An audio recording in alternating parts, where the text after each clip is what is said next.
अस्सलाम वालेकुम मेरी प्यारी यूट्यूब फैमिली। ढेरों दुआओं के साथ उम्मीद है आप लोग सब खैर खैरियत से होंगे। आपके घर शाद और आबाद रहें, आपके दस्तरखान भरे रहें, रिज़्क़ में इजाफ़ा हो। आज मैं आपको चने की दाल गोश्त का सालन बनाना शेयर कर रही हूँ। ये हाफ़ केजी मटन लिया है।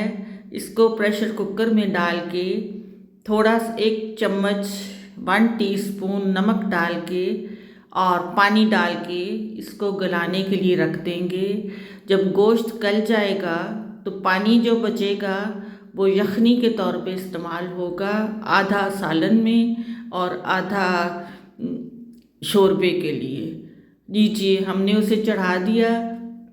दाल पकाने के लिए प्याज, टमाटर, अदरक, लहसुन और हरी मिर्चें इस्तेमाल होंगी और यखनी का जो पानी बचा है गोश्त का, जिसे मैं यखनी कह रही हूँ, आधा इस्तेमाल होगा। 250 दाल ली थी मैंने चने की और उसे भिगो दिया था और यखनी साथ वाले बर्तन में यखनी पड़ी है।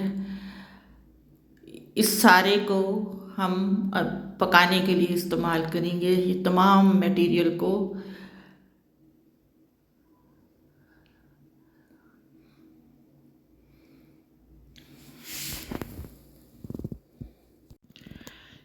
मसाले में नमक, मिर्च, हल्दी और धनिया पाउडर एज़ रिक्वायर्ड, जैसे कि आप डालते हैं वो आप इस्तेमाल कर सकते हैं।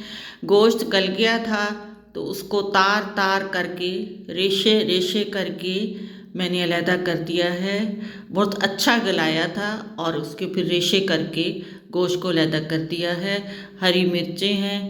अब इसको प्रेशर कुकर में लहसुन, प्याज, अदरक, नमक, मिर्च, हल्दी, धनिया पाउडर डाल के उसको गलने के लिए रख दिया है। उसमें आधी यखनी डाली है गलने के लिए। दाल मैंने पहले से भिगो के रखी हुई थी। उसमें अब उसे पकाने के लिए रख दिया है। 10-15 मिनट का प्रेशर देंगे। अच्छा प्रेशर देना ताकि दाल अच्छी गल जाए।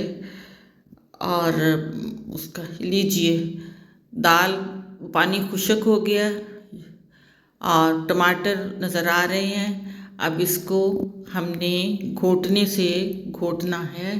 इसमें गोश्त के रेशे मिलाए और फिर चम्मच से या घोटना यूज़ करें तो उससे इसको अच्छी तरह घोटना है।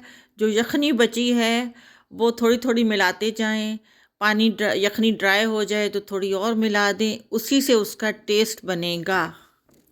काफ़ी टाइम टेकिंग डिश है। भूनते भूनते उसमें 2 सर्विंग स्पून ऑयल के भी मिला दें, कुकिंग ऑयल, जो मैं आपको दिखाना भूल गई हूँ। लीजिए, डिश तैयार हो गई। खाना बिल्कुल तैयार हो गया है। आइए आप भी हमारे साथ खाएं। सलाद, दही, चटनी, चने की दाल, गोश्त, रोटी, देखें कैसी खूबसूरत लुक आ रही है। खाना तैयार है। आइए आप लोग भी हमारे साथ शामिल हो जाएं। व्यूवर्स मेरे चैनल पे नए हैं तो सब्सक्राइब कर दें, बेल बटन को प्रेस कर दें, लाइक कर दें। वीडियो पसंद आए तो कमेंट भी कर दें, शेयर भी कर दें। ढेरों दुआओं के साथ अपना बहुत सारा ख्याल रखिएगा। दुआओं में मुझे भी याद रखिएगा। एक नई डिश के साथ कल फिर मिलूँगी। आइए, खाना, रोटी भी है, पानी भी रखा है, टेबल लग चुका है। आइए खाना खाते हैं।